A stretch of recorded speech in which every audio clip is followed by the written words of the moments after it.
Welcome to the Instagram stories for Wednesday, January 21st. I'm your host, Daniel Hill. Today on the show, we have some TikTok news. They've released their 2026 trend report, and longtime listener of the show, Casey Ross, is going to stop by to give us the highlights. We'll also hear from the YouTube team with some of the improvements that they've been working on around content management and the video settings page. I'll also share a clip of a really interesting podcast that I listened to recently called Preparing for the Creator Economy Apocalypse, and it's an interview with an actor named Chris Gethard. If you're not familiar with him, he is an actor and a comedian. You've seen him on many things. If you saw his face, you'd be like, oh yeah, that guy.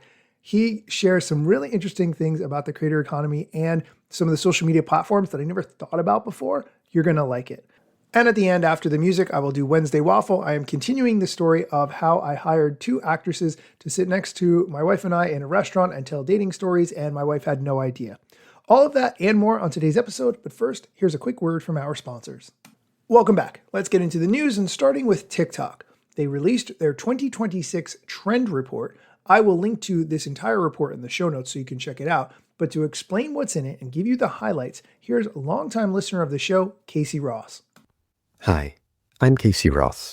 I work as a social media and creator strategist, and I've been listening to the Instagram Stories podcast for nearly 3 years. It's helpful because it really keeps me up to date on all things social media in a very easily digestible format.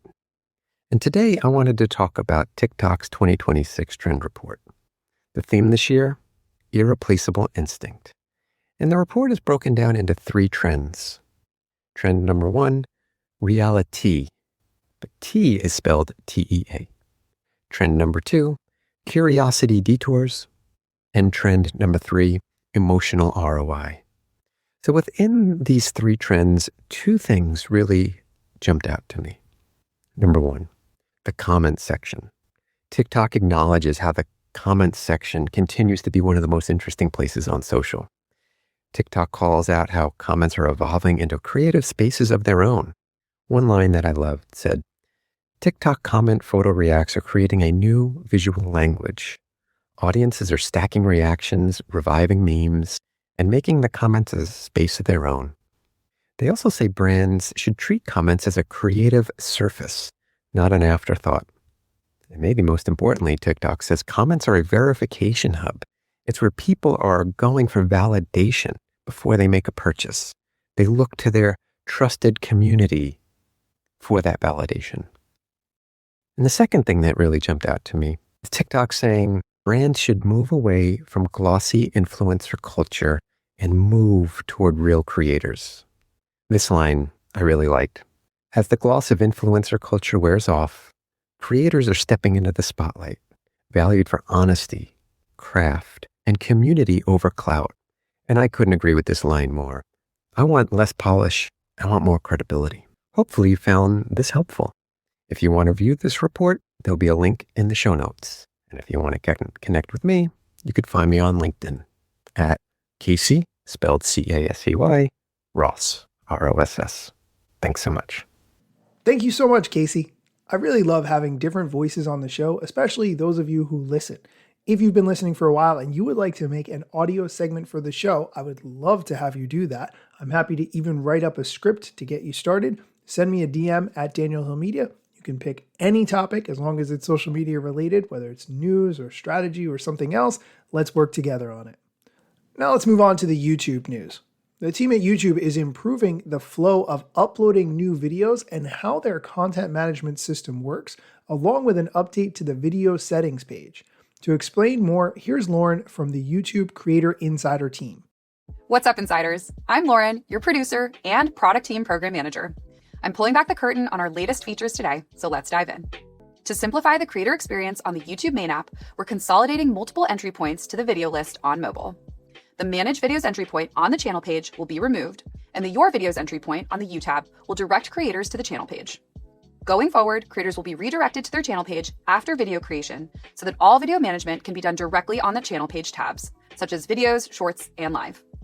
The goal is to simplify and streamline the YouTube main app, making it easier for creators to manage all of their content directly on the channel page. We'll leave more information below. Moving on, Last year, we talked about experimental improvements we made to our video settings screen in the form of 3 variations we were testing on Studio Mobile and the YouTube main app. We're happy to share that we're now rolling out one of the variations that will include a Show More expander with grouped fields instead of a list of settings which was previously shown. For creators in our YouTube shopping program, a product tag field will also be shown. The goal is to make managing content more intuitive, lightweight, and accessible.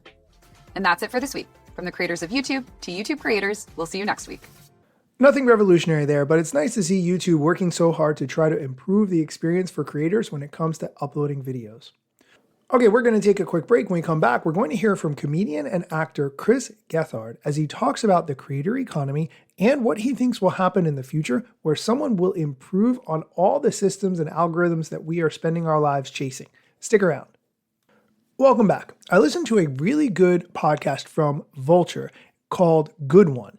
And in this episode, comedian Chris Gethard, who is an actor as well, talked about some of the challenges around the creator economy, what he thinks will happen in the future, and how someone will, at some point, build an offline alternative to all the social media things that we deal with today. Here's the clip. So many movements, both political and artistic, have come when people find interesting ways to control information off the grid. One of the things about the American Revolution that I got so nerdy about was that you realize part of what got it over the finish line of enthusiasm was when Benjamin Franklin insisted on building postal roads so you could send mail directly from Boston to South Carolina. It didn't have to go through London. London no longer controlled the flow of information. One of my favorite documentaries of all time is Style Wars, which is a look at the Bronx graffiti movement from the start in the mid-'70s up until the mid-'80s. And I look at that and I go, man, that is a part of the world that was forgotten. And then a bunch of artistic kids went, we exist. Like, to me, the premise behind most of it is we will not allow you to forget that we exist. I have a name. You will know my name. I exist. You can't forget us. What is the pathway of information that's a true alternative? Because I hate to bust the bubble. And I want people to keep making money. But YouTube ain't DIY. Yeah. Ticket sales through Live Nation, not DIY. Being on platforms controlled by Mark Zuckerberg, they might feel DIY today. The second he personally decides that things are happening that he doesn't want out there, they're gone. Okay, I'm going to stop it there because the interview is super long, but I love the point that he makes about how the Revolutionary War really gained steam once people realized that their mail did not have to go to London and the gatekeepers were eliminated from the process. Think about that with respect to Instagram, TikTok. You want to reach the people who want to hear from you, but yet you're going through these gatekeepers. Why? I love this whole interview. I will link to it in the show notes. That is it for today's show. If you want to hear Wednesday Waffle, where I talk about part 2 of a story that I started last week about a surprise gift that I gave my wife that she actually didn't realize was a gift, you can listen after the music.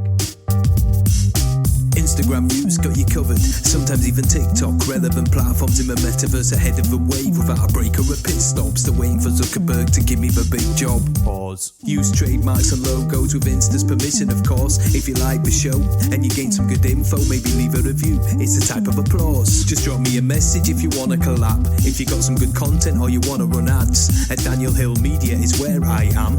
TikTok, Facebook and Instagram.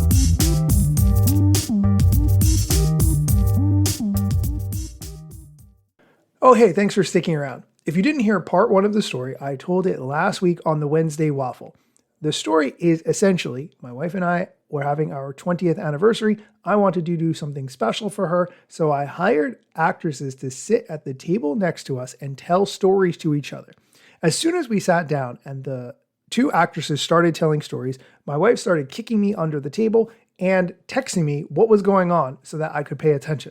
Obviously, I could hear them. I was sitting right next to them. Once we left the restaurant, this is really where things got so much better because my wife did not realize that I had hired these actresses and she began to tell her friends the stories that they were telling. Even more, her and her friends launched a podcast and Lauren spent a considerable amount of time on one of the episodes telling her friends on the podcast the conversation that we overheard. I was so proud of this because as people listened to the podcast, some of them were friends of Lauren's that I had told ahead of time, hey, this is an idea I'm working on. So they were sending me messages as they were listening to the podcast. And as we have been going out and seeing some of our friends, I've been able to tell them, hey, have you been listening to Lauren's podcast? Did you listen to this episode where she talked about this scenario? Yes, I made that happen. That was all manufactured.